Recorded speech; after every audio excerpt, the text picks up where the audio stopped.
In tonight's news edition, 10 people are killed and 27 wounded in a shooting spree by outlaws in the southern city of Karak and subsequent security operation involving public security personnel and members of the gendarmerie. Evacuations continue from East Aleppo following a deal between the Syrian government and rebels, and the UN Security Council votes Monday on a resolution to ensure UN monitoring of the evacuations. And in Yemen, Daesh claims responsibility for a suicide bomb attack that killed at least 49 soldiers gathered to receive their monthly pay in the southern port city of Aden. Good evening and welcome to the news at 10.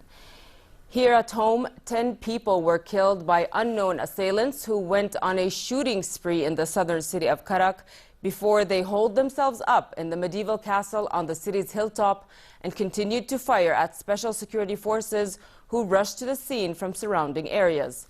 4 public security personnel and 3 members of gendarmerie, as well as 2 civilians and a Canadian national, died in the shootings and subsequent security operations, which left 27 others wounded.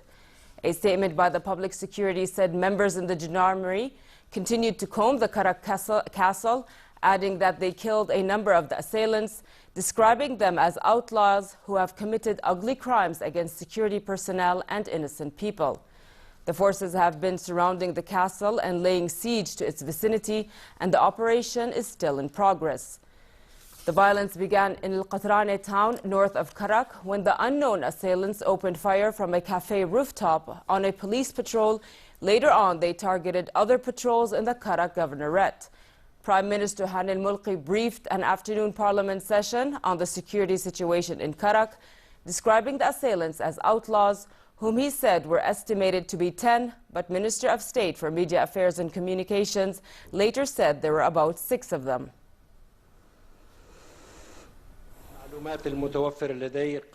According to the information that I have, about 1 hour and a half ago, there was a shooting from the roof of a cafe in the area of Al-Qatrana, and the area was surrounded, and the shooters were dealt with. Afterwards, a car drove away, according to the information that I have, to the great brave city of Al-Karak. In Al-Karak castle, there were 10 outlaws. For more than 30 minutes, special forces of gendarmerie came and surrounded the location. There's news that I have about the martyrdom of some of the public security personnel and the gendarmerie. Minister Mohammed al-Momani earlier told our station that the manhunt to eliminate the gunmen has entered the last phase. The Palestinian National Conciliation Government said it stands in support of Jordan as it confronts what it described as dark terror and attempts by terrorists to destabilize Jordan. A statement carried by spokesperson Yusuf al-Mahmoud said the incident in Karak today constitutes a heinous crime by the forces of evil, urging an Arab and Islamic action to battle such forces and safeguard the security of citizens in their homeland. The spokesperson offered the Palestinian government's deepest condolences to His Majesty the King and to the families of the martyrs and innocent civilians who died in the shootout and security operation. The Kingdom of Bahrain also strongly condemned the terrorist attacks that targeted police patrols in Karak and voiced regret at the death of security and gendarmerie personnel and the killing of innocent people. A statement by Bahrain's foreign minister denounced all forms of terror acts, expressing solidarity with Jordan and urging joint efforts to eradicate terrorist gangs that threaten world security. The statement also offered condolences to the kingdom over the loss of lives.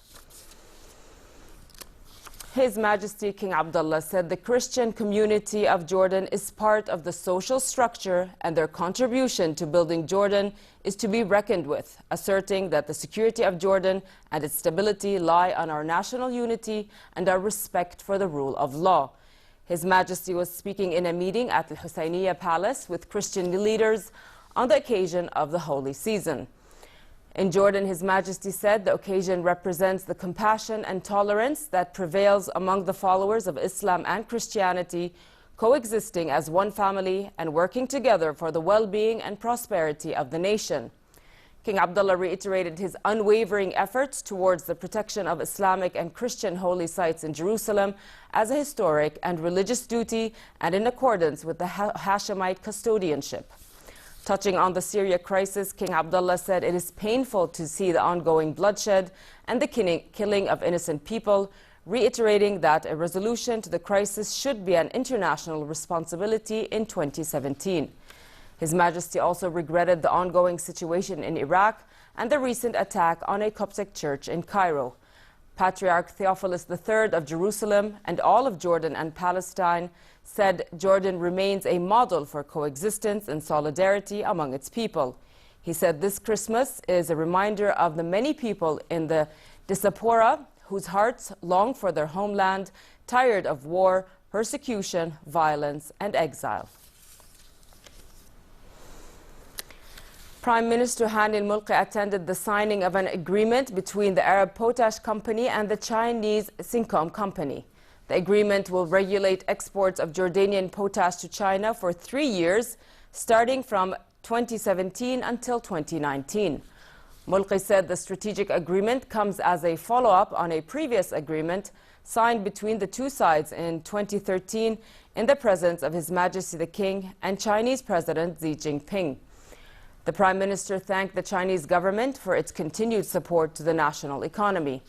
Representatives of the Chinese company said the deal will contribute to forging closer cooperation between the two companies that extends to 25 years.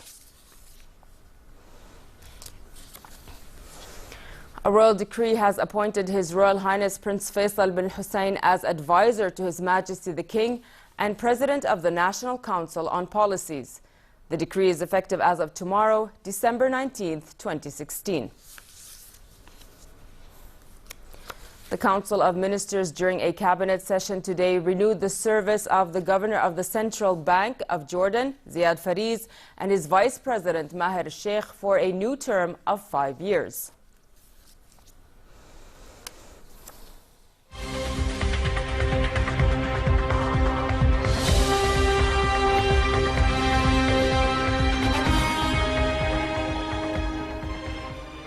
Israeli forces shot and killed a Palestinian after allegedly being confronted by stone throwers in the West Bank village of Beit Rima. The Israeli military spokesman said an Israeli parliamentary policeman was injured and that troops fired in the air to push back a crowd of about 50 people throwing rocks. A statement issued by the Palestinian Health Ministry said the Palestinian killed by the Israeli forces was a 19-year-old caught up in the encounter. Hundreds of mourners came out to attend the funeral in the village later in the day. So far, at least 231 Palestinians have been killed in violence in Israel, the occupied West Bank and the Gaza Strip since October 2015, as a result of escalating tensions over increased Israeli settlements and stalled peace talks.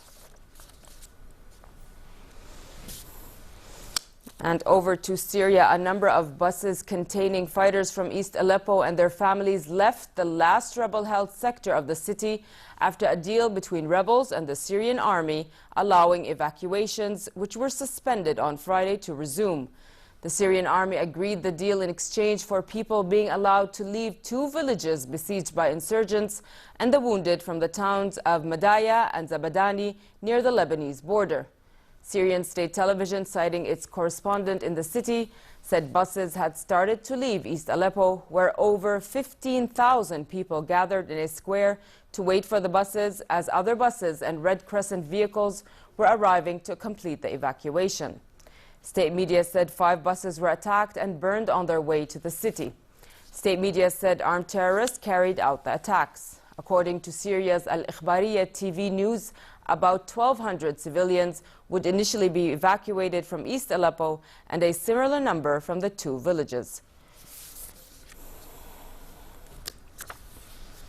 The United Nations Security Council agreed a compromise draft resolution on UN monitoring of evacuations from the besieged Syrian city of Aleppo and will vote tomorrow.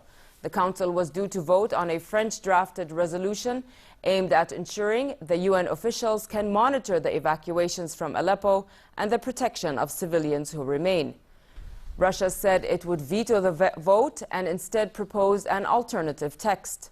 Russian UN Ambassador Vital Shukrin raised concerns that the French-drafted resolution does not account for the preparation needed for UN officials to monitor evacuations and the protection of civilians who remain. The Russian draft asked UN Secretary General Ban Ki-moon to provide agreements, including security arrangements, in coordination with the interested parties to allow United Nations personnel to monitor the conditions of civilians remaining in Aleppo. And in Yemen, Daesh claimed responsibility for a suicide bomb attack that killed at least 49 soldiers gathered to receive their monthly pay in the southern port city of Aden. Yemeni officials said at least 60 other troops were wounded in the attack, which occurred near Al-Sawalban military base in Aden's Khor Maksar district. This is the second attack on Yemeni troops in recent days. Last week, another suicide bomber belonging to Daesh blew himself up in the same area, killing 50 soldiers.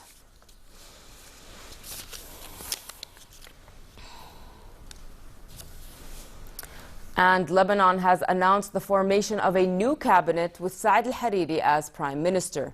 The government kept Gibran Basil as foreign minister, Nuhad Mashnouk as interior minister, Hassan Khalil as finance minister, while Yaqub Sarraf is appointed as defense minister.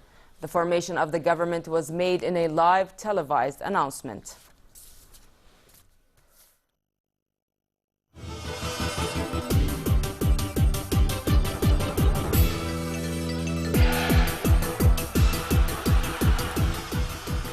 It was a double victory for France in the FIS Ski World Cup halfpipe event in Copper Mountain.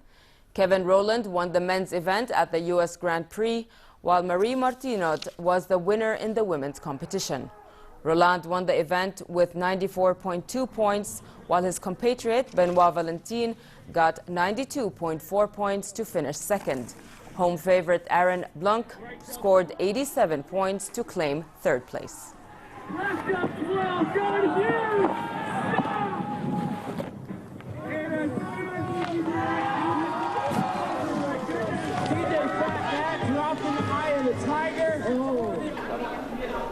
Retired Formula One world champion Nico Rosberg was crowned Racing Driver of the Year by Europe's largest car club, ADAC. Rosberg received the trophy at a glittering sporting gala in Munich. Rosberg fulfilled a childhood dream when he won the championship in Abu Dhabi at the end of November, before stunning the sports world by announcing his retirement 5 days later. He leaves with a record of 23 wins in 206 races, putting him equal 12th on the all-time list with Brazilian triple champion Nelson Piquet. Ich brauche die Herausforderung natürlich weiterhin im Leben, ja, und die werde ich mir suchen, vielleicht in verschiedenen Bereichen einfach. And finally, cold temperatures with partly cloudy skies prevail for the rest of tonight, with continued rain showers in most parts of the kingdom.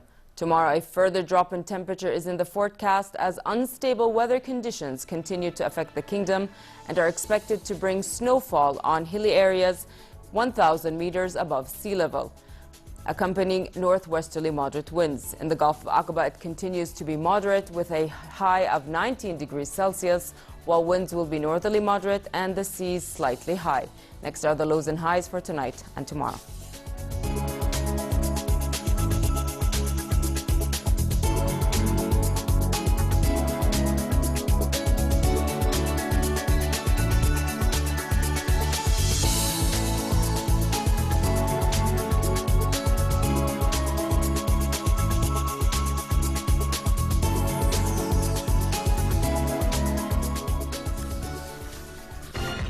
To end the news, here's a reminder of our top stories. 10 people are killed and 27 wounded in a shooting spree by outlaws in the southern city of Karak and subsequent security operations involving public security personnel and members of the gendarmerie. Evacuations continue from East Aleppo following a deal between the Syrian government and rebels, and the UN Security Council votes Monday on a resolution to ensure UN monitoring of the evacuations. And in Yemen, Daesh claimed responsibility for a suicide bomb attack that killed at least 49 soldiers gathered to receive their monthly pay in the southern port city of Aden. With that, we come to the end of tonight's news. I'm Nancy Khair. Thank you for watching and have a good night.